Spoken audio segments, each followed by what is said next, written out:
Application of determinant. So good morning children, आज जो discuss करने वाले हैं हम एक्सरसाइज 4.6 में एप्लीकेशन ऑफ डिटरमिनेंट। डिटरमिनेंट्स का हम एप्लीकेशन कहाँ कर सकते हैं वो वाली चीज़ें हमें सीखनी है। तो यहाँ पे बेसिकली जो क्वेश्चंस हम ले रहे हैं अभी जो हम डिस्कस कर रहे हैं, लीनियर इक्वेशन लेंगे, solution of system of linear equation using inverse of matrix. That means हमको सिस्टम ऑफ लीनियर इक्वेशन दी जाएगी and after that using the matrix method we have to find out the inverse of that one.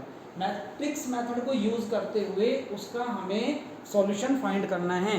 That means आपको ये कहना चाह रहे हैं कि solution of system of linear equation using inverse of matrix.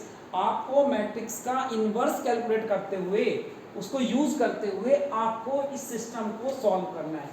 I have written here one equation, question number 12। मैंने यहाँ पे क्वेश्चन नंबर 12 लिया है। आपको इनवर्स का कैलकुलेट करते हुए इसकी वैल्यू फाइंड करनी है। That means in the previous class 6, 7 आपने 9, 10th में क्वेश्चन में किए थे ना सॉल्यूशन कि एक्स वाई जेड वैल्यू दी गई थी आपको। You can solve this question by cross multiplication method. Whenever two variables are given that you use to basically elimination method, substitution method, by any other method you can solve it, but here we will use here inverse. First of all we will find out the inverse of the matrix and then we will find out the solution of this question, system of linear equation. तो देखिए कैसे इसका solution हम find out करते हैं वो सीखना है। आपको 3 इक्वेशन या 2 इक्वेशन देगा 2 वेरिएबल में, otherwise 3 variables, he will give you the 3 equations. So you have to find out the solution of this question. तो उसके लिए सबसे पहले आपको, पीछे भी मैंने एक चीज़ बताई थी आपको फॉर्मूलों में, यदि याद हो तो हमें यहाँ पे कोई डिस्कस कर चुके हैं हम। यहाँ पे ये वाला देखिए, आपको बताया था कि ax इक्वल्स टू बी। आप यहाँ पे जो यूज करेंगे ax इक्वल्स टू बी और x equals to a inverse b होता है। ये आपको बताया भी था ax इक्वल्स टू b। ये कैसे आता है देखिए, ax equals to b multiplying on both side by a inverse. After multiplying by both side by a inverse into ax equals to a inverse into b. So this will be identity and this gives identity into x equals to a inverse b. So x equals to identity into x equals to x. This gives us a inverse b. So we will use here this formula. आप इसको use करते हुए काम करेंगे x की value. That means basically x क्या, what is x? x is x y z. Okay. What is a inverse? You have to calculate a inverse. You know very well. आपको a inverse कैसे calculate करता है आपको पहले से ही ये चीज मैं बता चुका हूँ। फिर b is what? b जो होती है, जो इक्वेशन दी थी उसके राइट हैंड साइड में जो कांस्टेंट थे दैट इज b। चलिए देखिए आगे क्या लिखा है इसमें। यहाँ पे देखो ऐसे बताया भी आपको कि a इनवर्स कैसे निकलता है हमारा। a इनवर्स निकलेगा कैसे, सबसे पहले डिटरमिनेंट ऑफ a निकालेंगे। एल्गोरिथम भी आपको बताई गई है कि first of all you will find out the determinant of a।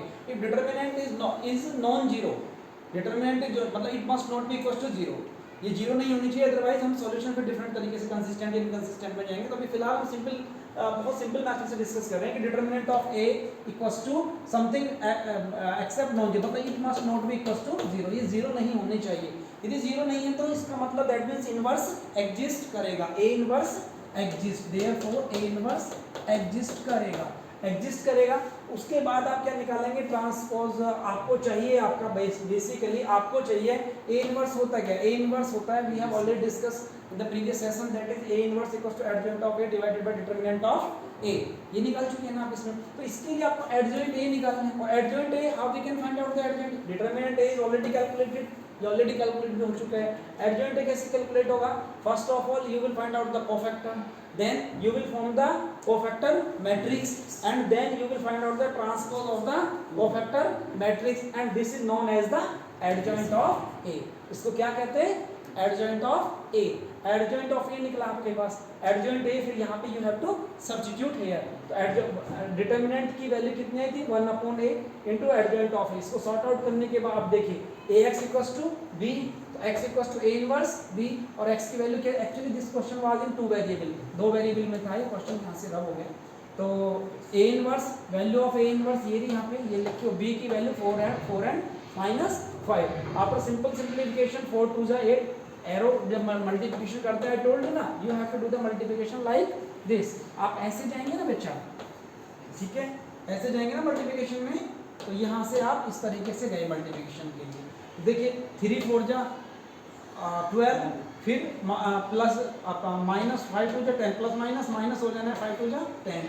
अगला सेकंड रो के लिए वही 7 4 जा 28 माइनस प्लस माइनस यहाँ पे प्लस 25 हाँ ये प्लस माइनस लगाना भाई, ठीक है माइनस माइनस हाँ प्लस प्लस क्यों भाई माइनस आ जाएगा ना, -25 फिर माइनस हो जाएगा। हाँ नहीं माइनस नहीं आएगा, ये तो प्लस ही आना है ये यहाँ पे आई थिंक यहाँ पे कुछ ना कुछ ये हाँ ये +5 है ना, ये देखो ना ये गलती से माइनस लेके आ गया, ठीक है समझ में आया ना। ये यहाँ पे देखिए ना +5 है, यहाँ चेक करो ना यहाँ पे ये +5 है, ये देख लो गलती से -5 वैसे ही लगाया गया साइन ये देखो ना 7 4 जा -28 5 5 जा 25 प्लस आया ना, यहाँ माइनस थोड़ी ना होता है।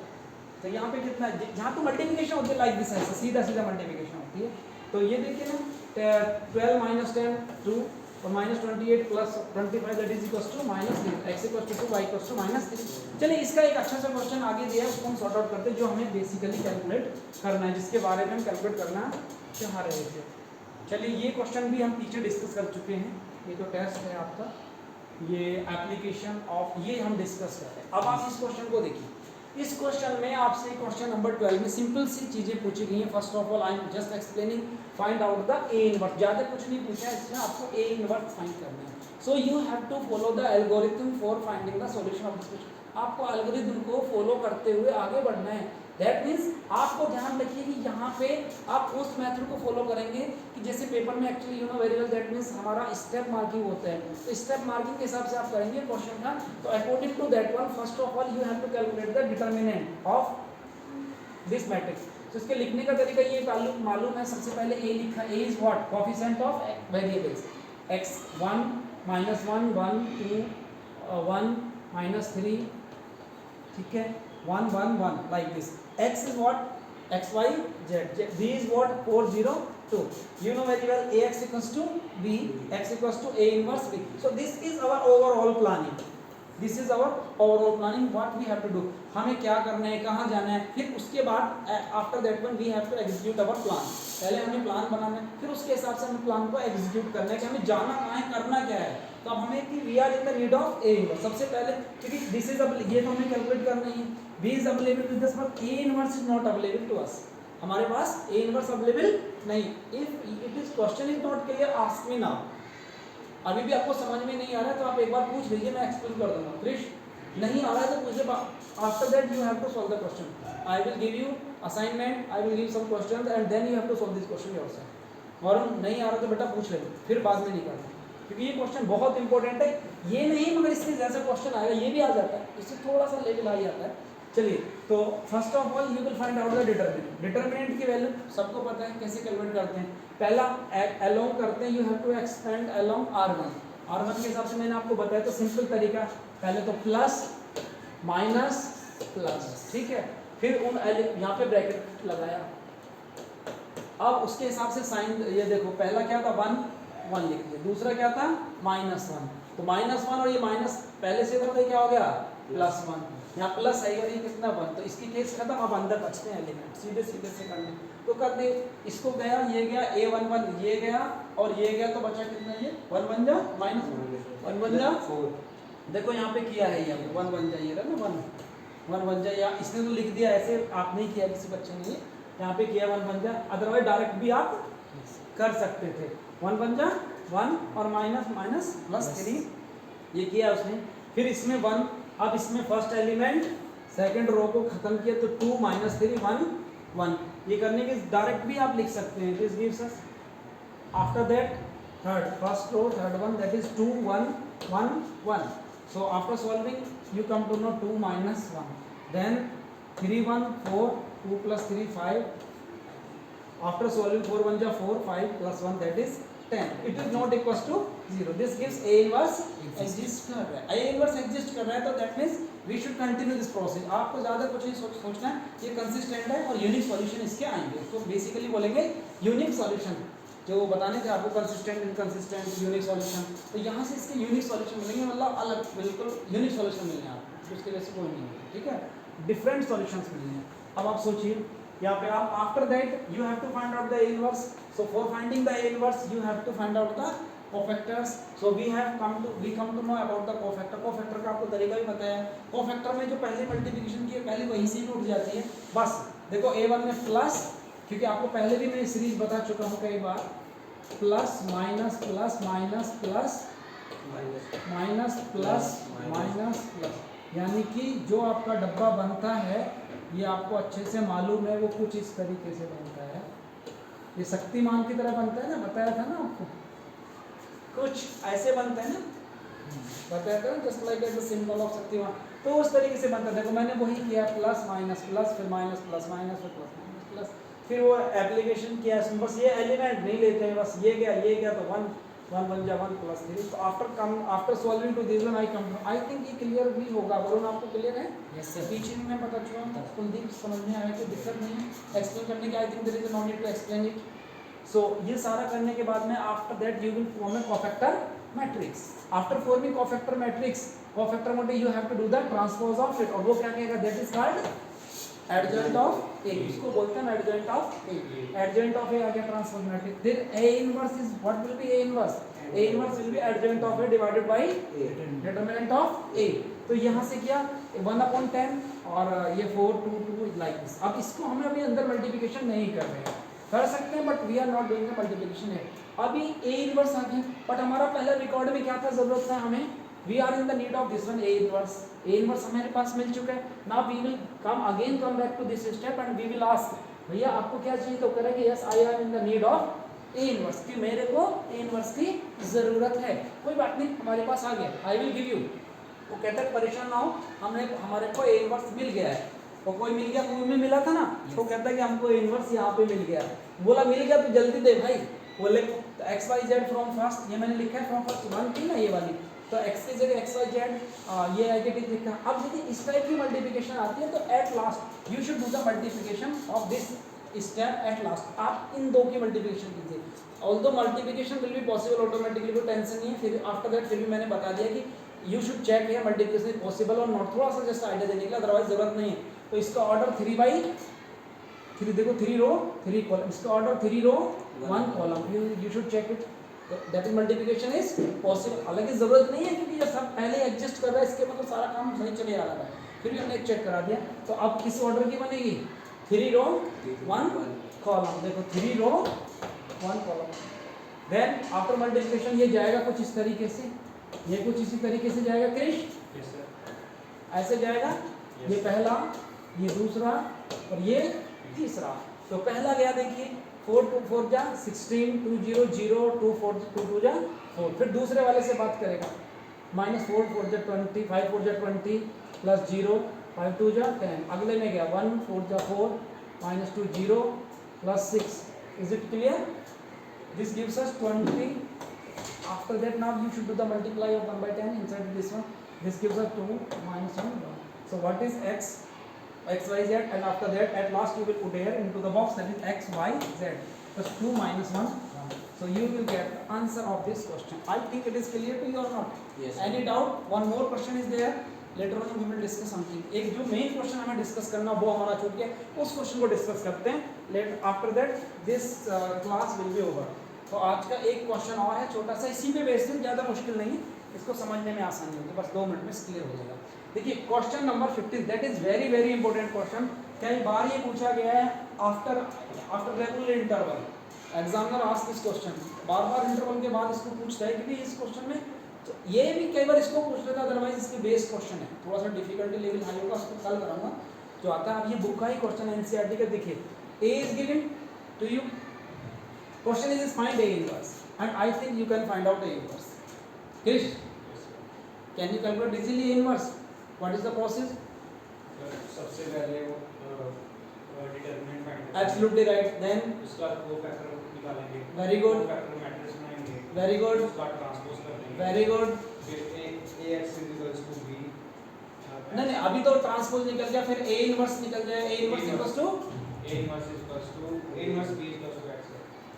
मतलब Kuldeep A inverse is equals to adjoint of A upon determinant of A. Adjoint of A divided by determinant of A. बस इतना काम करना, भी तो किया है वही, तो इसमें भी इसको नहीं देखना, बस इतना ही पढ़ना है, थोड़ा थोड़ा पढ़ना। जब हमारे पास जब हम खाना खा रहे होते हैं, आपको मालूम भी है कि यदि हम खाना खा रहे होते हैं, मामा ने चपाती दी दो कि बेटा ऐसे खा लो, तो क्या हम उनको दो को एक साथ थोड़ी ना खाते हैं, खाते हैं हम दोनों को खाते हैं, राइट, एब्सोल्युटली राइट। पर हम किसको खाते हैं, पहले एक ही खाएंगे, एक में भी बाइट को खाएंगे, एम आई राइट, एक में भी बाइट लेंगे, उसके बाद धीरे धीरे एक फिनिश हो जाएगी, after that we will move to the second one. तो यही काम तो आपको करनी है, अगर थोड़ा थोड़ा सा पढ़ेंगे आगे, बाद में later on we will solve the whole question. So this gives us, बेटा अब इसको सोचेंगे, तो इसके तो आपने लिख दिया कि ये तो चलो इसकी कहानी है, इसको तो कायदे में बाद में लिखना चाहिए था, पर चलिए देखते हैं हमने क्या ए। अच्छा ये बताइए इसमें प्रोसेस वही देखो जो आपने बताए थे, पहले ए इनवर्स कैलकुलेट करेंगे, डिटरमिनेंट ऑफ ए कैलकुलेट करेंगे, उसके बाद कोफैक्टर, उसके बाद कोफैक्टर मैट्रिक्स, कोफैक्टर मैट्रिक्स के बाद ट्रांसपोज, और transpose is called adjoint of A, और इसके बाद निकलेगा हमारा ए इनवर्स। ए इनवर्स कैसे निकलेगा, adjoint of A divided by determinant. ये एल्गोरिथम आपको बार बार लिखवा भी दिए, बता भी दिए, समझा भी दिए, आपको वीडियो भी दे दी, अब आपको 3-4 बार एक ही चीज का रिपीटेशन हो गया है, ठीक है। अब आपको इसमें पता है इसमें क्या करना, सेकंड पार्ट की कहानी है ये अलग, तो पहले इतने पार्ट की कहानी नहीं पढ़ते, फिर after all we will see. देखिए question was this, determinant of a you will calculate, I will not explain it to you how we can solve it, I think you can easily find out the solution of this one. Determinant of a can be calculated by you easily without facing any problem, I think so. So this one बच्चा, तो determinant of a equals to -1, this is not equals to 0, that's why A inverse exists, consistent solution हुआ, and it has unique solution, पूछेगा नहीं अभी बस इतना लिखना, you have to write down A inverse exists. Now A inverse exists, that means we will move further, that means we will find out the cofactor of it. I told you cofactor plus minus plus, you can check it. फिर next और कहाँ गया, अच्छा एक और होगा कहीं पे नीचे क्या, A11 cofactor मैट्रिक्स, अच्छा ये बना है यहाँ से कहीं चले गए हैं, अच्छा डायरेक्ट कैलकुलेट किए होंगे हम, आई थिंक, ठीक है नहीं, वो डायरेक्ट कैलकुलेट करते हैं। चलिए after that we come to know cofactor matrix, cofactor matrix बन गया हमारा, then adjoint of A transpose करेंगे, then A inverse equals to adjoint of A divided by determinant of A.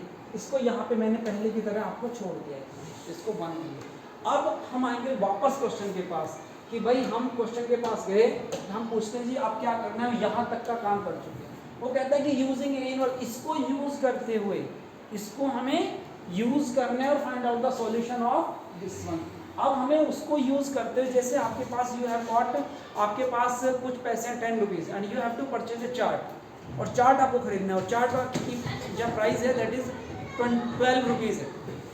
तो बेसिकली अब आपसे पापा कहें कि बेटा आप चार्ट, आप पापा जी से पैसे मांगोगे कि पापा जी पैसे दे दो, तो पापा जी will say to you that means बेटा I have already given you some money but I don't know, I forget it what money I give you, so you should use that money and I will give you rest money, you should use that money, यानी कि जो पहले से money दी गई थी उसको use करना है। पहले कितनी दी गई थी आपको, 10 रुपए दी गई थी, तो आप उसको यूज करेंगे। अब मान लिया मनी का मतलब पापा ने मनी दे दी, मान लिया पापा ने दे दिया 1 रुपया 20 पैसे दे दिए, अब 20 पैसे मनी तो दी है, अब 20 पैसे तो चलते नहीं है, तो वो तो यूज नहीं होगी आज की, यदि क्योंकि वो आजकल चली नहीं है, वो फैशन में ही नहीं है, तो आपको आप यदि आप पापा ने 10 रुपीज़, तो उसको तो यूटिलाइज किया जा सकता है ना, क्योंकि वो चल रहा है। तो वही देखिए, अब आपने ए इनवर्स निकाला और इसको देखा, थोड़ा सा 2-3 बार भूख के देखिए, आप इसको देखिए, इसका पहले की तरह जैसे आप बनाते थे, ए बना के देखिए, 2 ये बनाया 2 -3 5 देखा, और इसको देखा, फिर आपस में इनका देखा दोस्ती करके क्या कुछ तालमेल खा रहा है, हाँ ये तो वही है, ये तो सारे एलिमेंट वही हैं, क्योंकि इसमें क्या जरूरत पड़ेगी आपको, इसमें जो फॉर्मूला होता है बेसिकली ये होता है ना, ax = b और x = क्या होता है, a इनवर्स b, तो इसका मतलब आपको इसका क्या निकालना है, a इनवर्स, और ये इसका इनवर्स तो आपने पहले इसके हेल्प से निकाल चुके हैं, तो उसको जो निकाला उसको यहाँ पे सब्स्टिट्यूट कर दीजिए, आंसर आपका आ जाएगा। दैट मीन्स आप देखिए वही कुछ किया है हमने, तो आपने निकाला ना ax = b, x = a inverse b, और ये तो हमारा चल ही आ रहा था, प्लस ये मैंने लिखा, और b की वैल्यू बस ये तो a इनवर्स जो हमारे पास आया, ये देखो ना, इसको यहीं पे एडजेक्टिव लिख दिया, और b की वैल्यू ये थी 11 - 5 - 3 थी ना इक्वेशन में, 11 - 5 - 3, तो वो लिख दी 11 5 - 3। After calculation I come to know, ये मैंने कैलकुलेशन किया इसका, वही जैसे आपको बताया था अभी पहले, ये वाला ऐसे जाएगा नंबर 1, ठीक है, फिर आप इसको ले सकते हैं, फिर ये वाला जाएगा ऐसे नंबर 2, ठीक है। फिर आपके पास ये वाला जाएगा, गया ना कुछ इस तरीके से है, इज इट राइट? तो देखिए ये ऐसे क्या, फिर 0 11 0 माइनस ये आया ना -5 माइनस माइनस प्लस हो गया और 2 -3 इस तरीके से मैं मल्टीप्लिकेशन की। इसको शॉर्ट आउट करने के बाद में ये आया हमारे पास -1 -2 -3। बाद में इसको सबसे बाद में इसको मल्टीप्लाई करेंगे -1 जो आ रहा था, इसको किया तो 1 2 3 after equating x = 1 2 3। So you come to know that the answer is 1 2 3। अब इस क्वेश्चन में हाँ अच्छा ये हो गया, चलिए यहाँ तक कंप्लीट। तो यहाँ तक ये हमारा क्वेश्चन कंप्लीट हुआ, ठीक है ना, इसमें आपको कोई प्रॉब्लम नहीं आई होगी। तो यहाँ तक इसमें अब एक क्वेश्चन आपको बनेगा, एक होमवर्क के लिए आपको दे रहा हूँ, छोटा सा क्वेश्चन है, आप थोड़ा सा दिमाग लगाइए, फिर मेरे को कल बताना कि सर ये कैसे क्वेश्चन होगा या नहीं होगा, ये थोड़ा सा बताना। मान लीजिएगा ये क्वेश्चन देगा आपको, ऐसे ही क्वेश्चन दिए, इसमें कोई चेंज नहीं किया, और वो आपसे पूछेगा कि find out the solution of this one. मैं इसको थोड़ा सा चेंज कर रहा हूँ, देखिए मैं लिख रहा हूँ 2x, थोड़ा कुलदीप आप कोशिश करना बेटा, बताना मुझे है ना, 3y + z - 3x + 2y + z and फिर 5x - 4y - 2z = 11। अब ये इक्वेशन ये कहता है कि ये इक्वेशन नहीं है, ये इक्वेशन नहीं है, इक्वेशन ये नहीं है, इस बार इक्वेशन ये है। Using A inverse you have to calculate A inverse. तो A इनवर्स निकल, आप कह रहा है कि using A inverse find the solution of this equation का सॉल्यूशन फाइंड करें जनाब इसका। तो कुछ आइडिया मुझे बताएं कैसे कर सकते हैं। देखो A इनवर्स तक तो कोई प्रॉब्लम है नहीं, A इनवर्स तो निकल जाएगी।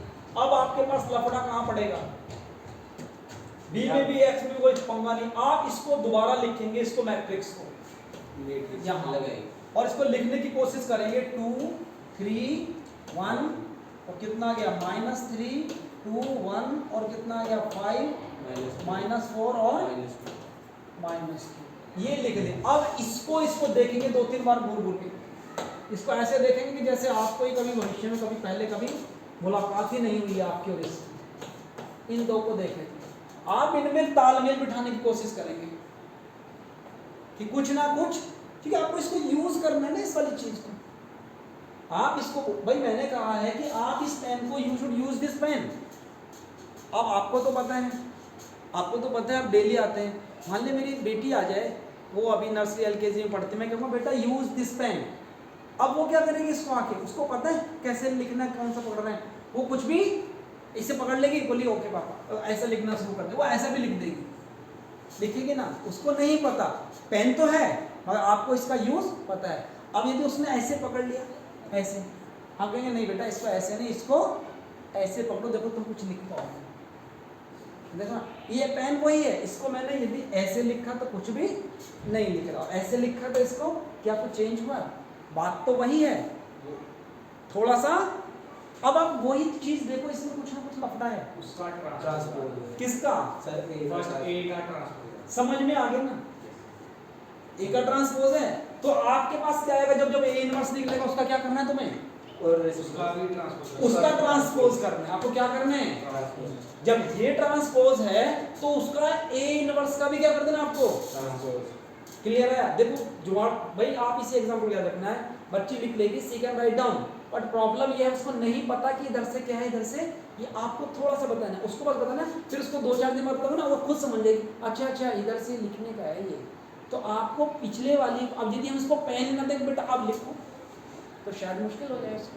तो जब हमने दिया है कि इसको कुछ बच्चे क्या करते हैं इसमें गलती, मैं आपको बताऊँ, तो ये क्वेश्चन ठीक है, यहाँ पे इसमें पंगा कर देंगे, इसको दोबारा शुरू कर देंगे, A लिख दिया, X लिख दिया, भाई अब सोचेंगे ये तो पानी आ रहा है, इसका फिर क्या निकालेंगे, कैसे, वो इसको सॉल्व वही वो करने क्या- लंबी process, cofactor matrix, adjoint, inverse, inverse करके उल्टा पुल्टा करके उसको पूरा दुगना टाइम लगेगा, डबल हो गया ना, answer will be correct, but process is, आपने उसको कहाँ यूज किया भाई, यूज थोड़ी ना किया आप बताइए, खुद बताइए। तो समझ में आया। तो ये क्वेश्चन पेपर में जब सेट आता है इजी, तो इजी के लिए ये, और जब थोड़ा सा डिफिकल्ट आता है तो ये क्वेश्चन बनता है और 100% आता है। पिछले 8-10 साल के सैंपल पेपर देखेंगे, जब जब पेपर डिफिकल्ट बना और जब जब यहाँ से क्वेश्चन सेलेक्ट हुआ, ये क्वेश्चन हमेशा मिला। हालांकि इसको अच्छे से भी नहीं लिखाया है आपको, सिंपल सॉल्व कराया है, बताया है आपको, later on we will solve the question based on this problem. बाद में इस प्रॉब्लम पे बेस्ड क्वेश्चन को हम सॉर्ट आउट करेंगे। यहाँ तक किसी को कोई प्रॉब्लम समझ में आया? यस एक क्वेश्चन और लास्ट का बचा हुआ था, जो लास्ट की एक्सरसाइज में था, थोड़ा सा उसको देख लीजिए, उसके बाद हम आपको छोड़ देंगे। देखिए ये क्वेश्चन था पिछले की एक्सरसाइज में, आपसे ये पूछा गया था डिटरमिनेंट ऑफ ए दे रखा था, कुछ भी दे रखा था, सपोज कुछ भी दे रखा 1 2 3 4 ऐसा कुछ क्वेश्चन दिया। क्वेश्चन नंबर 13 है, पिछली एक्सरसाइज में एक बच्चे ने पूछा था, थोड़ा सा बता देता हूँ। आपसे कहा कि प्रूव दैट दिस वन, तो I think you can prove it, आसानी से कर लोगे, ए स्क्वायर निकाल लोगे, you will calculate A square, A is already known, I is identity matrix, after putting to that one you will find it is equals to 0। मगर उसमें पूछ लिया था क्या उसने कि फाइंड ए इनवर्स, अब ए इनवर्स पूछ लिया, अब इसमें कैसे करें? नहीं सर हमारे पास ए तो है, हम ए इनवर्स का तो तरीका बताया ना आपने, adjoint of A divided by determinant of A, ये करने लग जाते हैं। नहीं ये नहीं करना है यहाँ पे, ये तो ऐसे ही हो जाएगा, उससे गलत नहीं निकलेगा, आंसर गलत नहीं आएगा, बट आपको कैसे निकालना है देखिए ना। ये कहानी थी, इसमें दोनों तरफ ए इनवर्स की मल्टीप्लिकेशन करनी, हर टर्म में इधर भी की, इधर भी की, इधर भी की और उधर भी। अब ये देखो, ये दोनों का आपस में मिलान हुआ तो यहाँ पे क्या आया, A minus 5i plus 7 A inverse, क्योंकि आइडेंटिटी मतलब ए इनवर्स इक्वल टू 0। आपको जरूरत किसकी है? ए इनवर्स की। इसको इधर ही रखो, इस टर्म को, बाकी टर्म को तड़ी पार ले जाओ, दूसरे मुल्क में ले जाओ, इक्वल के पार इधर, ठीक है, नदिया के पार, ठीक है। नहीं ये नदिया के पार जाके इधर जब नदिया को तैर के जाएगा तो डूब के गया है, तो जो नेगेटिव था तो ये क्या हो गया, पॉजिटिव, जो गीला था वो सूखा हो गया, जो सूखा था वो गीला हो गया, क्योंकि ये नेगेटिव पॉजिटिव था तो इधर जाके ये नेगेटिव। इनके बारे में आप जानते हो, ये पहले आपसे मिल चुके हैं, आइडेंटिटी मैट्रिक्स है, इसके बारे में आपको पहले से ही पता है। 1 2 3 4 इसको सॉल्व कर लेंगे, इसकी वैल्यू 1 2 3 4, इसको माइनस करेंगे, 1 माइनस 4 माइनस 5 माइनस 1 4 आ जाएगा, 0 माइनस 2 माइनस 2 आ जाएगा, 0 माइनस 3 माइनस 3 आ जाएगा, 5 माइनस 4 इक्वल टू 1 आ जाएगा। अब आपके पास ये क्या है, ए इनवर्स कितना आ जाएगा, A inverse equal to 1/7 into this, और चाहे तो इसको यहीं पे छोड़ सकते हैं, 4 माइनस 2 माइनस 3 1, या फिर अंदर भी करना चाहें तो इसको मल्टीप्लिकेशन कुछ इस तरीके से कर सकते हैं। मेरे विचार से यहाँ पे कुछ भी प्रॉब्लम नहीं आएगी। तो यहाँ तक, अब इसके बाद हमारा ये टॉपिक होता है ख़त्म। तो बेसिकली छोटी छोटी चीज़ें जो भी कुछ थी मैक्सिमम आपको बता दी, प्रॉपर्टीज़ भी आपको बता दी गई हैं, ये तो प्रॉपर्टी कोई बची होगी तो later on we will discuss. तो यहाँ पे हर टाइप का क्वेश्चंस आपका हो चुका है, दोनों आपको वीडियोस भी दे दी गई हैं, तो आप उन क्वेश्चंस को एक बार बुक से देखिए। रेफरेंस बुक्स जो अलग से क्वेश्चन आए हुए हैं लास्ट 10 ईयर्स, जो भी अभी लास्ट में आप ड्यूरिंग कोविड टाइम के देख लीजिए, वो जो क्वेश्चंस आए हैं उन क्वेश्चंस को आप ढूंढिए सैम्पल पेपर से, उनका आप लिस्ट बनाइए, करिए उन क्वेश्चंस को। After that if you are facing any problem ask to me. So आज के लिए इतना ही, थैंक यू वेरी मच।